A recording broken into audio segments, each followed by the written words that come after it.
unnecessary roughness. Unnecessary roughness outside the 3-yard rule. If there's a scrum over there, and this player says, I'm going to get the ball, and he starts running, takes more than 3 steps, we're looking for that. If there's contact, he's going to be called for it. But if there's contact, if there's no play, if he's got no play on it, and he misses everybody, what's the point of calling? Nothing happens. But if he runs out and takes more than 3 steps, SCLA rule is that we're going to enforce that.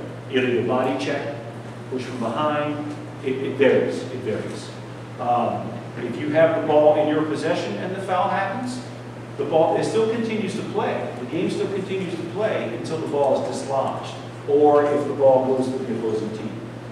So we say play on. You've heard that term before. Flag is down.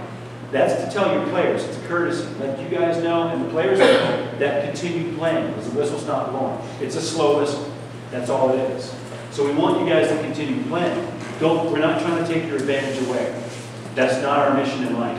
We would like you guys to continue playing the game and just get it done because that's what the kids want to do. But sometimes the severity of the foul will stop the play of the game.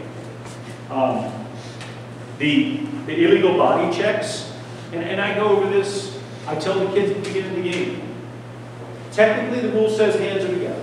That's what the rule says in the book. I'm okay with a glove in between. It's pretty hard to do this through the whole game. A glove in between is okay with me. I don't have a problem with that. But most players do this. That gives them a distinct advantage when they come up against the other person. They can guide the direction of that person with that. So that's going to be a hold. They're going to hold them, which is a technical foul, all right? Or if it's a loose ball, just the other team gets possession of it. But if they have this and they wrap around, they disturb the forward momentum of the attacking player. That's the problem. If you see a defender shoulder to shoulder with their stick, I can't remember what's that called, the V-hold, thank you, the V-hold. Shoulder to shoulder, he's got a stick there running along the side, he's not holding the player. He's not. The moment his arms get extended because he's trying to hold that player back, that will be a hold. Okay? But if he's shoulder to shoulder and they're just grinding all the way down the field, I'm not going to call that as a hold. And that's how I'm teaching the other guys as well. And those are the nuances of the game. Holds are it's more detailed than anything because sometimes you get a player that puts his stick underneath the arm. If he's not doing it on purpose, he tries to go and lift the hands, and he happens to go underneath the arm, I'm not going to call that a hold. Because your guy does this to get his arm out of there. All right? He starts trying to lift. As soon as he tries to lift, and if he misses, he goes under the arm, I'm not going to call that a hold. That's incidental. And on the slashes as well. Or sometimes you'll see a person try to check the stick, and they do a chopping motion. This here, as long as it's not like this, defensive player does the chopping motion. Can you guys teach that? I'm okay with that if they're trying to dislodge the ball. But sometimes if they brush the helmet, I'm not going to call that a slash. You know the difference. You guys heard it before. You know what it sounds like when it's a slash. Sometimes it sounds really good, and nobody gets hurt. All right? The other one was poke check. This is a particular one for me. All you defenders out there, all right? You can tell your coaches, poke checks. Poke the hands on the stick and the stick, not the body. Nothing on the body can be poked. You can't poke the chest, you can't poke the kidneys, you can't do anything. That is a penalty. You poke the stick or the hands on the stick. And we tell your players, get stick. You've probably heard us say that a million times. Probably way too many times. I'm teaching the kids not to do it too much this year. I want your kids to understand the rule. Because some coaches out there will teach you, poke him, lift him off his feet when he's coming down there. I've seen that. My son does it sometimes, sorry. And he's not anyway. You poke them hard enough to lift them off their feet. You've seen that. The guy gets wiped out by getting hit right in the belly. If he moves while he's coming down, moves his stick out of the way, I won't call that. But if your guy's out there doing this the whole time, he's not getting stick, that could be a slash. Okay? Everybody good on that? That can be a slash. Any type of movement with the stick is not controlled. And that, to me, is uncontrolled. All right. You guys don't have that many rules, to be honest with you. Unsportsmanlike. We started out with a conduct foul. If your players are missing their mouthpiece, for example, that's a 1-minute non-releasable penalty. By rule, it's a 1-minute non-releasable penalty. When we come certify you, the refs come certify you and your team. Hey coach, is your team certified and ready to play the game? However it's set, you're telling us that your team is ready to play the game. By doing that, you're saying that your team is fully equipped and ready to go. And if your kid shows up without a mouthpiece, that means you didn't check them. So you guys got to suffer the penalty for it. Now, typically we won't call it initially. We go both ways at least one time. It's a freebie the first time for both teams. After that, believe me, some kids just totally forget about their mouthpiece. The same kid all the time. It's stuck in the helmet, they let it move out, they chew on the very end of it, right? The reason why we enforce that rule, parents would just blow a gasket if their kid lost their teeth because we didn't tell them to keep their mouthpiece in. They would blow a gasket, and we don't need to deal with that issue. So, mouthpiece in. I watch some of the teams practice out there.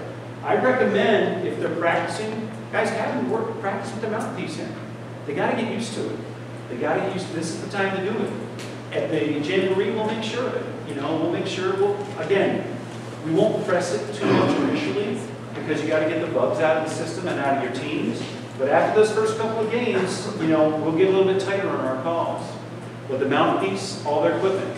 I saw a kid, I don't know if he's playing.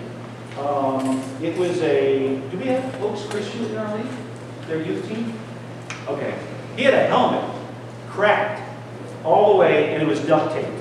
Okay, duct tape. Okay, and I told him, I can't do that, my friend. Tell your dad, mom, put a crowbar in her wallet, and just buy a helmet that's going to protect you. And you know what? And it's just like, he doesn't know. The kid didn't know. But I told him, I said, you can't play with that because it's unsafe. It's just unsafe. Technically, the rule says your helmet's supposed to be certified every other year. But that's on you. That's not my issue. That's up to you guys as coaches and leagues.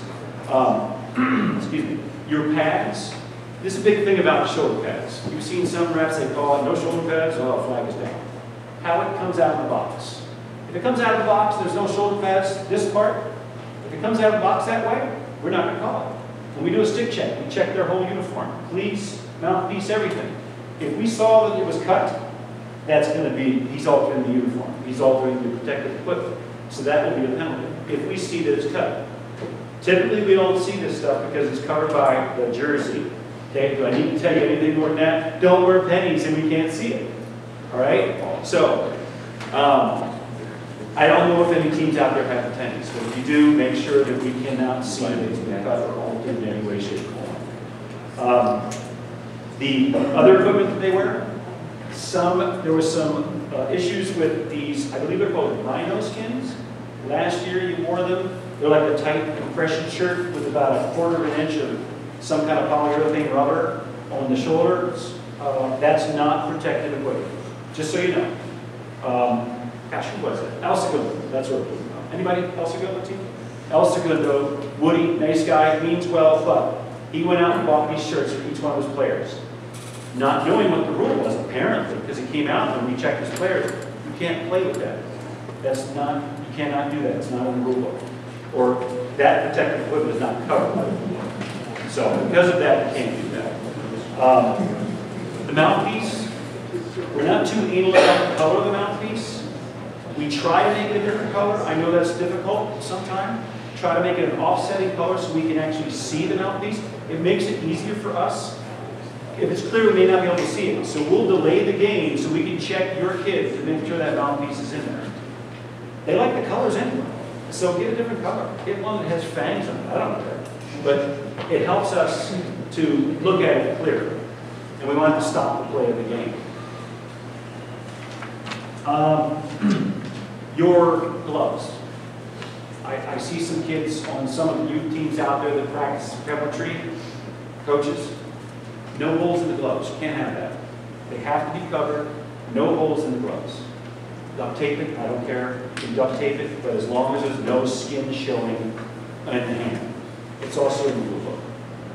Yes, sir. Going back to the mouth guards, it has to be strapped to the helmet, right? Tethered? Yeah, in youth it has to be tethered. What about if they're orthodontic? If they're different, I mean, sometimes I think kids got like $10,000 worth of, braces in there. It's a judgment call. We're not going to sit there, you know, no, you cannot play the game. We're not going to do that. Because that kid's probably got this mouthpiece that costs $400 anyway. So, and yes, they are clear, by the way. That came up last year in the high school game. He had an orthodontic mouthpiece that was clear. I'm not going to argue with that. You know, the guy went out and spent $400 on a mouthpiece. I don't know if it's getting ripped off or not, but I'm not going to argue with it. So, as the majority of them have to be tethered unless they have a reason not to have it tethered. And the other issue is visors. There is no colored visors in the youth lacrosse. No sunglasses or visors in youth lacrosse. I will tell you why.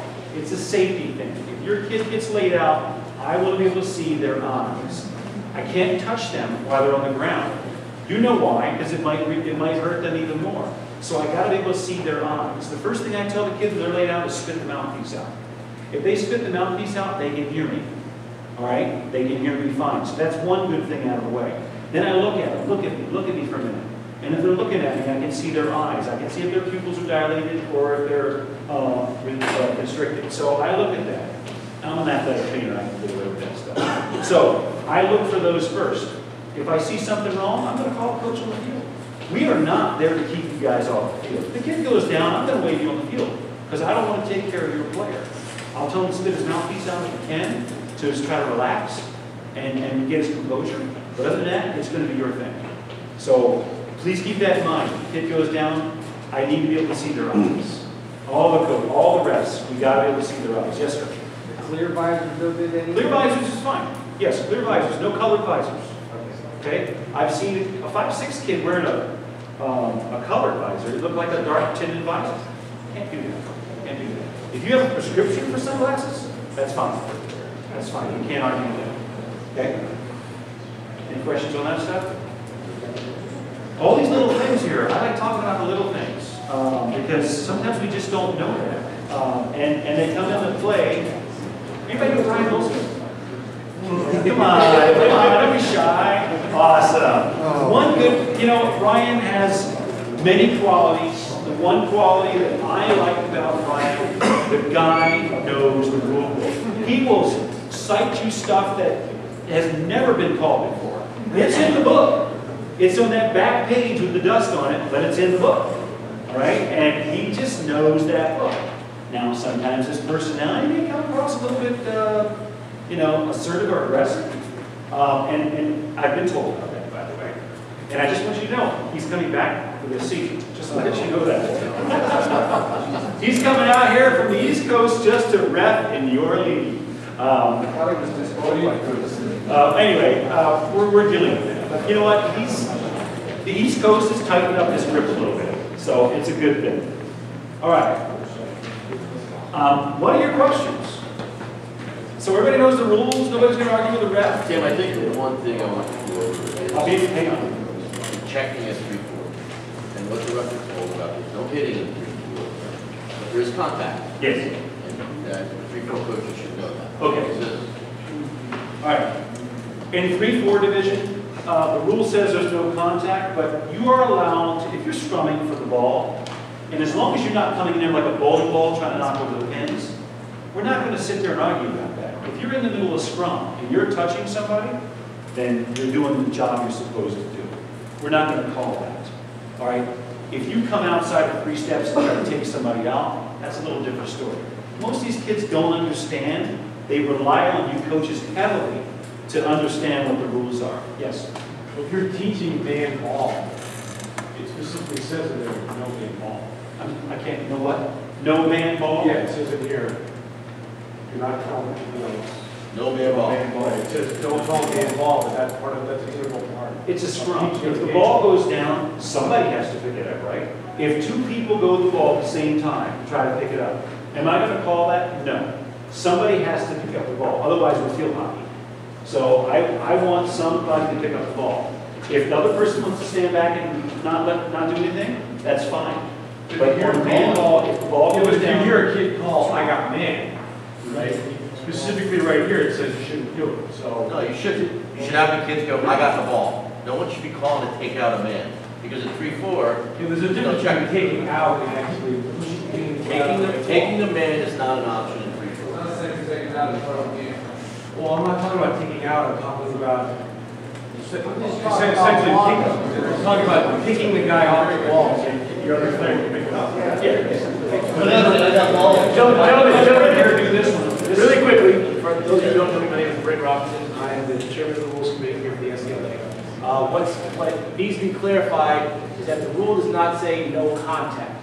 So, for example, if you're teaching your kids man ball means boxing out the other player while your teammate picks up the ball, boxing him out as in making sure you sit in front of him and get low while your other teammates pick up the ball, that is completely legal, and it's also completely legal specifically in 3-4.